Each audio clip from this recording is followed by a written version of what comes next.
પંક્તિઓ મને યાદ આવી કે મને એ જ સમજાતું નથી કે આવું શાને થાય છે. મને એ જ સમજાતું નથી કે આવું શાને થાય છે. ફૂલડા ડૂબી જતા અને પથરા તરી જાય છે.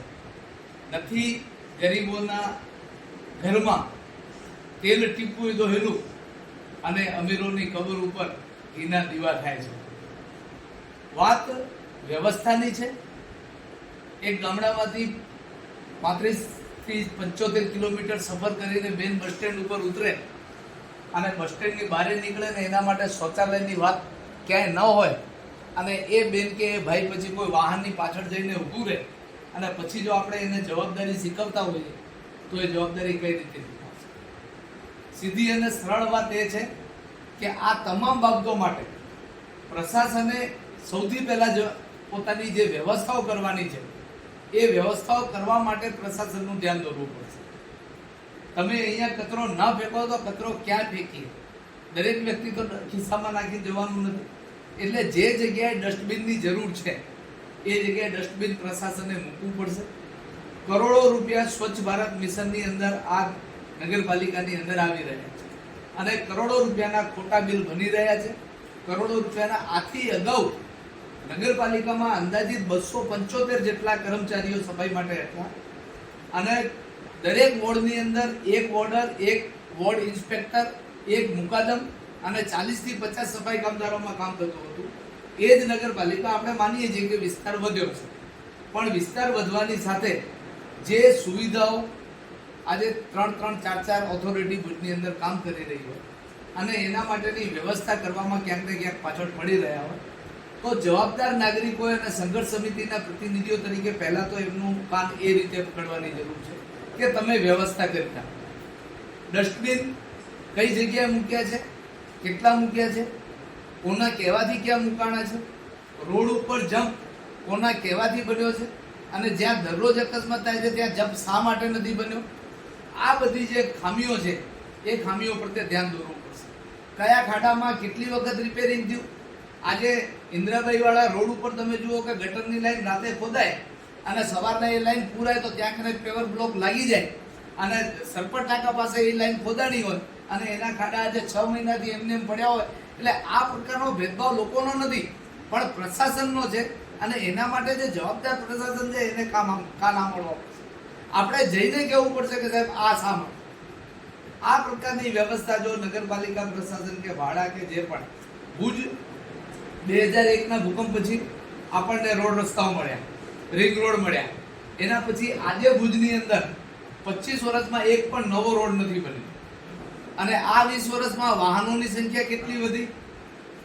માત્ર ટ્રાફિકની જવાબદારી માટે માત્ર ટ્રાફિક પોલીસને જવાબદાર ગણીએ છીએ આપણે કે સાહેબ અહીંયા જામ થાય છે, તમે લોકો મોબાઈલ લઈને બેઠા હો છો. માત્ર ટ્રાફિક માટે પોલીસ જવાબદાર નથી. ભુજની અંદર જગ્યા નથી એવું પણ નથી. મેં મારી દુકાનની આગળ 4 બાંકડા રાખ્યા છે ને એના પછી મારું જે કાંઈ દુકાનનું મટીરિયલ છે ડિસ્પ્લે કર્યું છે ફૂટપાથ ઉપર. એ ફૂટપાથ આખો હું દબાવીને બેઠો છું. મને કોઈ કહેતું નથી કારણ કે હું પૈસાદાર અને મોટી દુકાન ધરાવું છું, મોટું શોરૂમ છે મારું. આ બધી વ્યવસ્થાઓ જે છે એમને જેમને કરવાની છે એમને એ બાબતે આપણે જાગૃત કરવા પડશે. વ્યવસ્થા કરવા માટેની જવાબદારી પ્રજાની છે. આપણે સામાન્ય રીતે એક બાળક પણ સમજી શકે છે કે ઘરની બહાર બધાના ચંપલ ઉતરેલા હોય તો 5 વર્ષનું બાળક પણ ઘરની અંદર જ્યારે પ્રવેશ કરે છે ત્યારે એ ચંપલની જગ્યાએ ઉતારે. મંદિરની બહાર ક્યાંય બોર્ડ મારેલું હોતું નથી ચંપલ ત્યાં ઉતારે, પરંતુ 2 ચંપલ ત્યાં ઉતરેલા હોય તો સાહેબ ચંપલ ત્યાં કરીને લોકો ઉતારી લે છે. નો પાર્કિંગનું બોર્ડ લાગેલું હોય તો ત્યાં કરીને લોકો પાર્કિંગ નથી કરતા. પાર્કિંગ માટેની વ્યવસ્થા જ્યાં રાખવામાં આવેલી હોય ત્યાં લોકો પાર્કિંગ કરે છે. આપણી સિગ્નલ, રોડ સિગ્નલ માટેની વાત કરીએ ટ્રાફિકની તો આજ દિવસ સુધી ભુજમાં ક્યાં છે જ નહીં.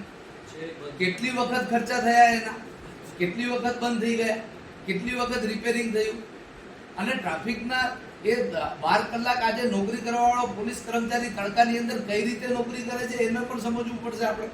માત્ર ટ્રાફિક માટે પોલીસને જવાબદાર. આજે કયા રોડમાં વન વે જાહેર કર્યો છે આ જવાબદારી પોલીસની નથી. આ જાહેરનામા બહાર પાડવાની જવાબદારી પ્રશાસન છે, કલેક્ટર સાહેબ છે એમની છે. એ લોકો જાહેરનામા બહાર પાડવા જોઈએ કે ભાઈ આ વન વે રોડ છે, અહીંયા કોઈ વાહન જશે નહીં, આ જગ્યાએ પાર્કિંગ થશે. આ રોડથી આજે કેટલા વાહનો ભુજની અંદર આવે છે અને મજા આવે ત્યાં પાર્કિંગ થઈ જાય છે. તો એવા વાહનો માટે ટીન સિટી જેવો મોટું મેદાન જે છે કે જેને આપણે પિકઅપ સેન્ટર તરીકે ઉપયોગ કરી શકીએ એવી મોટી જગ્યાએ એક વાહનો આવી જાય, લોકો એની અંદર ઉતરે અને ત્યાંથી પાછા ચડીને જતા રહે. બીજા શહેરોમાં એવી વ્યવસ્થા છે. હું ખાસ કરીને લારીવાળાઓ સાથે કામ કરું છું ભુજની અંદર. તો આજે ડિમોલિશનનું તમે જોઈ રહ્યા છો કે ચાલી રહ્યું છે. તો એક કાયદો છે સ્ટ્રીટ વેન્ડર એક્ટ 2014, જેની અંદર સંપૂર્ણપણે જોગવાઈ કરવામાં આવી છે. તમારે પ્રથમ સર્વે કરવાનો છે, પછી તમારે વેન્ડિંગ ઝોન જાહેર કરવાનું છે. વેન્ડિંગ ઝોન જાહેર કર્યા પછી તમારે વેન્ડિંગ ઝોનમાં પેરિયાનો સમાવેશ કરવાનો છે. ત્યાર પછી તમારે એને હટાવવાનું છે. તો આ પ્રક્રિયા આજે કેટલાય વર્ષોથી નગરપાલિકા નથી કરી રહી.